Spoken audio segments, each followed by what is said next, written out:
Hello dear students, കോമക്സ് ട്യൂട്ടോറിയലിൻ്റെ മറ്റൊരു വീഡിയോയിലേക്ക് സ്വാഗതം. Calicut university income tax and GST എന്ന സബ്ജക്റ്റിലെ രണ്ടാമത്തെ മൊഡ്യൂളാണ് നമ്മൾ ഈ വീഡിയോയിൽ ഡിസ്കസ് ചെയ്യുന്നത്. അപ്പോൾ എല്ലാ വീഡിയോൻ്റെയും ഇൻകം ടാക്സ് ആൻഡ് GSTൻ്റെ മുഴുവൻ ക്ലാസ് നമ്മൾ ചെയ്തിട്ടുള്ളതാണ്. അപ്പോൾ അതിൻ്റെ ലിങ്കൊക്കെ ഞാൻ താഴെ ഡിസ്ക്രിപ്ഷനിൽ കൊടുക്കാം. അപ്പോൾ ഇതൊരു എക്സാം പോയിൻ്റ് ഓഫ് വ്യൂവിൽ ഒറ്റ നോട്ടത്തിൽ ഒരു 20 മിനിറ്റിൻ്റെ ഉള്ളിൽ എങ്ങനെ നിങ്ങൾക്ക് സെക്കൻഡ് മൊഡ്യൂൾ റിവിഷൻ ചെയ്യാമെന്നുള്ളതാണ്. അപ്പോൾ മെയിനായിട്ടും ഇതിൽ ഫോക്കസ് ചെയ്യുന്നത് തിയറി പോർഷനാണ്. ഓക്കെ, അപ്പോൾ ഈ മൊഡ്യൂൾ 2 വരുന്ന ഒരു ഇമ്പോർട്ടൻ്റ് ആയിട്ടുള്ള ഒരു ക്വസ്റ്റ്യനാണ് പാൻ കാർഡ്. നിങ്ങൾക്ക് അറിയാം, പെർമനൻറ്റ് അക്കൗണ്ട് നമ്പർ. അപ്പോൾ പെർമനൻറ്റ് അക്കൗണ്ട് നമ്പർ എന്ന് പറഞ്ഞു കഴിഞ്ഞാൽ എന്താണ്? Permanent account number is a number which is used to identify each assessee regarding to the tax matters. അപ്പോൾ ടാക്സുമായി ബന്ധപ്പെട്ടിട്ട് ഓരോ അസസിയെയും ഒരു യുണീക്കായിട്ട് ഐഡൻറ്റിഫൈ ചെയ്യാൻ വേണ്ടി ഉപയോഗിക്കുന്ന ഒരു നമ്പറാണ് പെർമനൻറ്റ് അക്കൗണ്ട് നമ്പർ. അപ്പോൾ അതിൽ പാനിൽ ഒരു 10 ആൽഫ ന്യൂമറിക് ക്യാരക്ടറാണ് ഉണ്ടാവുക. അത് ലാമിനേറ്റഡ് കാർഡിലാണ് ഇഷ്യൂ ചെയ്യുക. അത് ഇഷ്യൂ ചെയ്യുന്നത് അതിൻ്റെ ഇൻകം ടാക്സ് അതോറിറ്റിയാണ്. ഓക്കെ, അപ്പോൾ പാന് നിർബന്ധമായിട്ടും ഉപയോഗിക്കേണ്ട ചില കേസസ് ഉണ്ട്. അപ്പോൾ PAN is compulsory in the following cases. അപ്പോൾ ഏതൊക്കെയാണെന്ന് നോക്കാം.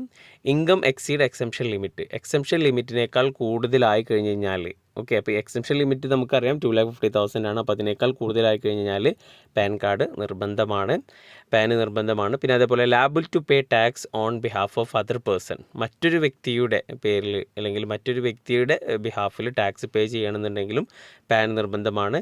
Then sale or purchase of immovable property അഥവാ ലാൻഡ്, ബിൽഡിങ്, ഇങ്ങനെയുള്ള പ്രോപ്പർട്ടീസ് വിൽക്കുമ്പോൾ വാങ്ങുമ്പോഴൊക്കെ പാൻ നിർബന്ധമാണ്.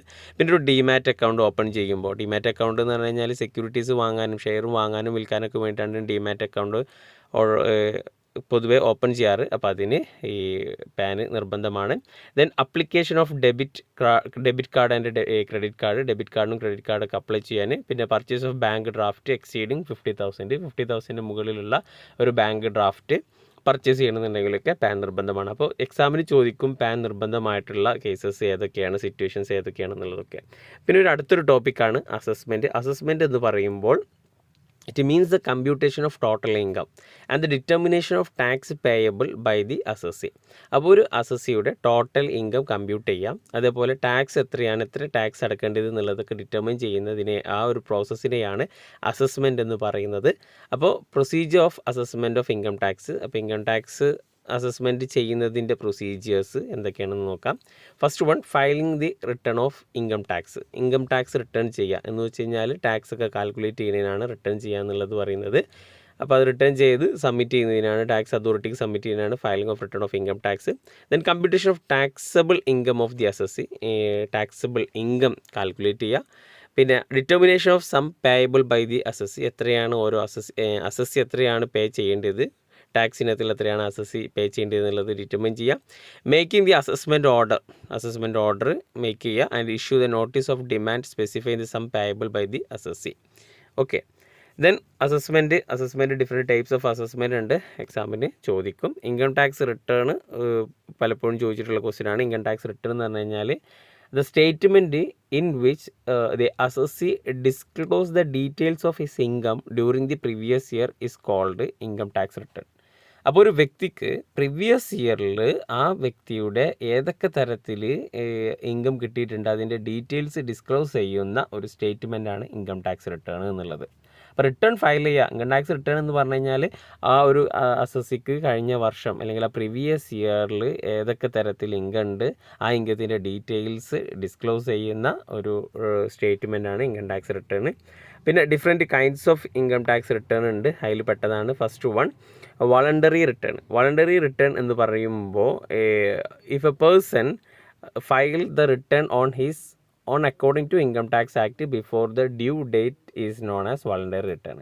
അപ്പോൾ ഒരു വ്യക്തി സ്വമേധയാ ഇൻകം ടാക്സ് ആക്ട് പ്രകാരം ഇൻകം ടാക്സിൻ്റെ ഡ്യൂ ഡേറ്റിന് റിട്ടേൺ ഫയൽ ചെയ്യുന്നതിന് മുന്നേ എന്ത് ചെയ്യുന്നതിന് സബ്മിറ്റ് ചെയ്യുന്നതിനാണ് വോളണ്ടറി അല്ലെങ്കിൽ പ്രിപ്പയർ ചെയ്യുന്നതിനെയാണ് വോളണ്ടറി റിട്ടേൺ എന്ന് പറയുന്നത്. ബിലേറ്റഡ് റിട്ടേൺ എന്ന് പറഞ്ഞു കഴിഞ്ഞാൽ, ബിലേറ്റഡ് എന്ന് പറഞ്ഞാൽ നമുക്കറിയാം, ബിലേറ്റഡ് എന്ന് പറഞ്ഞാൽ ലേറ്റ് ആവുന്ന ഉദ്ദേശിച്ചാൽ മതി. Belated return is A return which is filed after the stipulated date mention the income tax rule. അപ്പോൾ ഇൻകം ടാക്സ് ആക്ടിൽ പറഞ്ഞിട്ടുള്ള ഇൻകം ടാക്സ് പ്രകാരം പറഞ്ഞിട്ടുള്ള ഡേറ്റ് കഴിഞ്ഞിട്ട് റിട്ടേൺ ഫയൽ ചെയ്യുന്നതിനാണ് എന്താ പറയുന്നത് ബിലേറ്റഡ് റിട്ടേൺ എന്ന് പറയുന്നത്. ദെൻ റിവൈസ് റിട്ടേൺ എന്ന് പറഞ്ഞു കഴിഞ്ഞാൽ a person filed income tax return before due date but later on any omission or wrong statement are found. അപ്പോൾ റിവൈസ് റിട്ടേൺ എന്ന് പറഞ്ഞു കഴിഞ്ഞാൽ a person income tax return due ഡേറ്റിനെക്കാട്ടി മുന്നേ എന്ന് വെച്ച് കഴിഞ്ഞാൽ ആ ഡേറ്റിന് മുന്നേ തന്നെ റിട്ടേൺ ഫയൽ ചെയ്തിട്ടുണ്ട്. പക്ഷേ അതിലെന്തെങ്കിലും ഒരു മിസ്റ്റേക്ക് കണ്ടെത്തി കഴിഞ്ഞ് കഴിഞ്ഞാൽ അത് റിവൈസ് ചെയ്തിട്ട്, അതാണ് the assessee can revise the file again the income again is known as revise return. വീണ്ടും ഒന്നുകൂടി എന്ത് ചെയ്യേണ്ടി വരും, റിട്ടേൺ ഫയൽ ചെയ്യേണ്ടി വരും. അതിനെയാണ് റിവൈസ് റിട്ടേൺ എന്ന് പറയുന്നത്. Next one, return of loss if a person having negative income. അപ്പോൾ ഒരു വ്യക്തിക്ക് നെഗറ്റീവ് ഇൻകം ആണ് എന്ന് വെച്ച് കഴിഞ്ഞാൽ ലോസ് ആണെന്നുണ്ടെങ്കിൽ, അതായത് loss are eligible for carrying forward next years. ഇപ്പോൾ ലോസ് ഉണ്ടെങ്കിൽ നെക്സ്റ്റ് ഇയറിലേക്ക് അത് ക്യാരി ഫോർവേഡ് ചെയ്യാമല്ലോ. അപ്പോൾ അത്തരം സിറ്റുവേഷനിൽ such loss can be used to reduce the tax liability during the current assessment year. അപ്പോൾ അത് ഈ വർഷം കറൻറ്റ് അസസ്മെൻറ്റ് ഇയറിൽ ടാക്സ് ലാബിലിറ്റി കുറയ്ക്കുന്നതാണ്. അപ്പോൾ അങ്ങനെ അതിനു വേണ്ടി പ്രിപ്പയർ ചെയ്യുന്നതാണ് റിട്ടേൺ ഓഫ് ലോസ് എന്നുള്ളത്. ദെൻ കമ്പൽസറി റിട്ടേൺ എന്ന് പറഞ്ഞു കഴിഞ്ഞാൽ, കമ്പൽസറി റിട്ടേൺ എന്ന് പറയുമ്പോൾ when A person file return in response to the notice given by the assessing officer is known as compulsory return. അപ്പോൾ ഒരു വ്യക്തി അസസിങ് ഓഫീസർ നിർബന്ധമായിട്ടും റിട്ടേൺ ഫയൽ ചെയ്യാമെന്ന് പറഞ്ഞിട്ടൊരു നോട്ടീസ് കൊടുക്കും. അങ്ങനെ ആ നോട്ടീസ് കൊടുത്തു കഴിഞ്ഞാൽ ആ വ്യക്തി നിർബന്ധമായിട്ടും റിട്ടേൺ ഫയൽ ചെയ്യണം. അത്തരം റിട്ടേണിനെയാണ് കമ്പൽസറി റിട്ടേൺ എന്ന് പറയുന്നത്. Then last one, defective return where the assessing officer consider the return furnished by the assessing is defective. അപ്പോൾ അസസിങ് ഓഫീസർ ഈ അസസി റിട്ടേൺ ഫയൽ ചെയ്തത് എന്തെങ്കിലും മിസ്റ്റേക്ക് കണ്ടെത്തി, he may give 15 days to rectify the defect. അപ്പോൾ ആ ഒരു 15 ദിവസം date കൊടുക്കും അതിൻ്റെ ഉള്ളിൽ റെക്ടിഫൈ ചെയ്യാൻ വേണ്ടിയിട്ട്. അപ്പോൾ അങ്ങനെ റെക്ടിഫൈ ചെയ്തിട്ടുള്ള ഇത് ചെയ്തിട്ട് കൊടുക്കുകയാണെങ്കിൽ അതിനാണ് ഡിഫക്റ്റീവ് റിട്ടേൺ എന്ന് പറയുന്നത്. ഓക്കെ, അപ്പോൾ ഇത് റിട്ടേൺ ഫയൽ ചെയ്ത് കഴിഞ്ഞ് കഴിഞ്ഞാൽ അതിലെന്ത് ചെയ്യും, signing of the return individually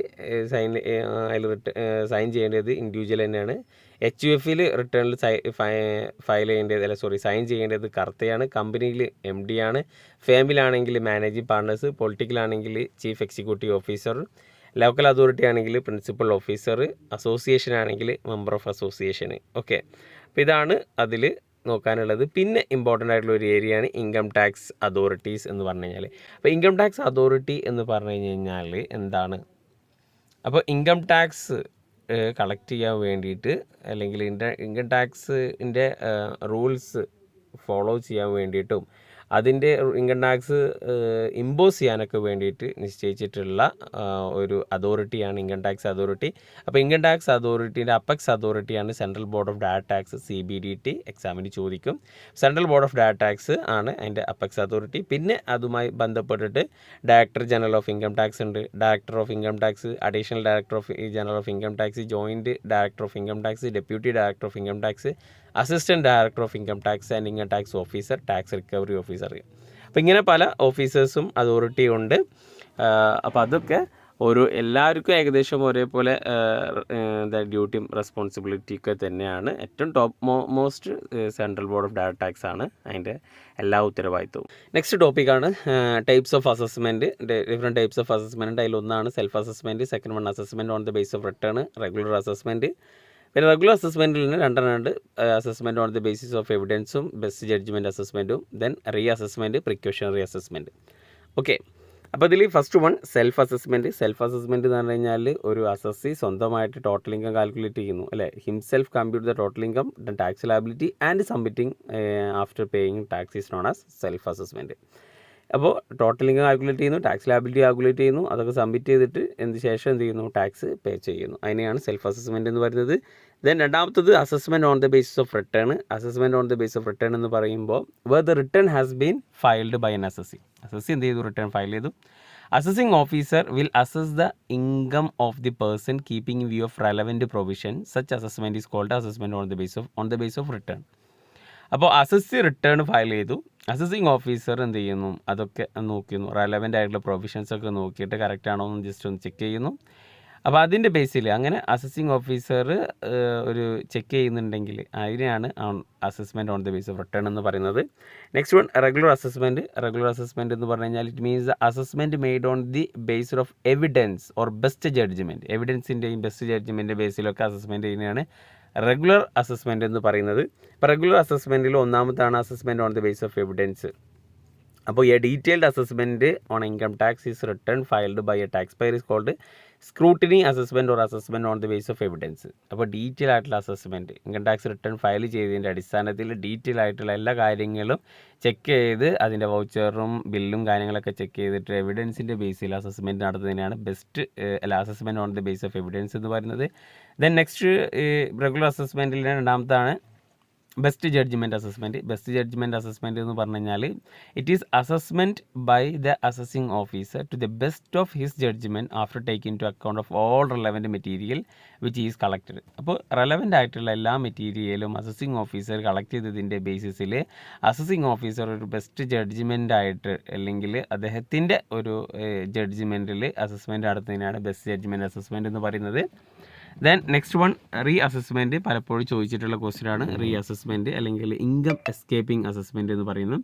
അപ്പോൾ റീ അസസ്മെൻറ്റ് എന്ന് പറഞ്ഞു കഴിഞ്ഞാൽ an income is said to have escaped assessment when it has not been charge to tax in the original assessment year to which it is rights belong. അപ്പോൾ an income is said to have escaped assessment. അപ്പോൾ ഒരു assessment അത് ഒരു income അത് escaped assessment ആണ്. എന്തുകൊണ്ടാണ്? When it has not been charge to tax in the original assessment. ഇപ്പോൾ ശരിക്കുള്ള അസസ്മെൻറ്റ് പ്രകാരം ടാക്സ് ചാർജബിൾ അല്ല. ഓക്കെ, പക്ഷേ അങ്ങനെ എസ്കേപ്പ് ചെയ്തിട്ടുള്ള ആ അസസ്മെൻറ്റിൽ ഇൻകം എസ്കേപ്പ് ചെയ്തിട്ടുണ്ടാകും. അപ്പോൾ അങ്ങനെയുള്ള അസസ്മെൻറ്റിനാണ് റീ അസസ്മെൻറ്റ്. അപ്പോൾ അത് വീണ്ടും എന്ത് ചെയ്യേണ്ടി വരും? റീ അസസ്മെൻറ്റ് ഒന്നുകൂടി ചെക്ക് ചെയ്യേണ്ടി വരും, വീണ്ടും റീ അസസ്മെൻറ്റ് നടത്തേണ്ടി വരും. അതിൻ്റെയാണ് റീ അസസ്മെൻറ്റ് എന്ന് പറയുന്നത്. ദെൻ പ്രിക്കോഷണറി അസസ്മെൻറ്റ് എന്ന് പറഞ്ഞു കഴിഞ്ഞാൽ in certain cases it is difficult to determine has to whom income is pertain. The assessing officer can commence proceedings to determine the questions as who is responsible to pay tax. Such assessment is precautionary assessment. അപ്പോൾ ചില income ചില കേസിൽ ആരുടെ ഇൻകമാണ് എന്ന് ചിലപ്പോൾ കണ്ടെത്താൻ ബുദ്ധിമുട്ടാകും. അപ്പോൾ അങ്ങനത്തെ സിറ്റുവേഷനിൽ the assessing officer can commence proceeding to determine the question as who is responsible to pay tax. അപ്പോൾ അങ്ങനത്തെ സിറ്റുവേഷനിൽ ഈ അസസിങ് ഓഫീസർ ഒന്ന് ഇൻവെസ്റ്റിഗേറ്റ് ചെയ്യും, ഡീറ്റെയിൽ ആയിട്ടുള്ള കാര്യങ്ങളൊക്കെ ചോദിക്കും, ആരാണ് റെസ്പോൺസിബിൾ, ടാക്സ് പേ ചെയ്യാൻ റെസ്പോൺസിബിൾ ആവുന്നത് എന്നുള്ളത്. അപ്പോൾ ഫോർ എക്സാമ്പിൾ ചിലപ്പോൾ ഒരു പർട്ടിക്കുലർ ഇൻകം ഒരു പ്രോപ്പർട്ടിയിൽ നിന്നൊരു ഇൻകം കിട്ടുന്നുണ്ടാകും.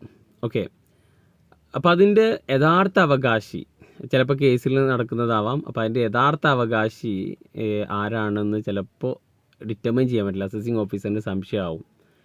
അപ്പോൾ ആ സിറ്റുവേഷനിൽ അസസിങ് ഓഫീസർ ആ ലീഗൽ അതിൻ്റെ ഇൻകം ടാക്സ് ആക്ട് പ്രകാരമുള്ള പ്രൊസീഡിങ്സ് ആയിട്ട് മുന്നോട്ട് പോകും.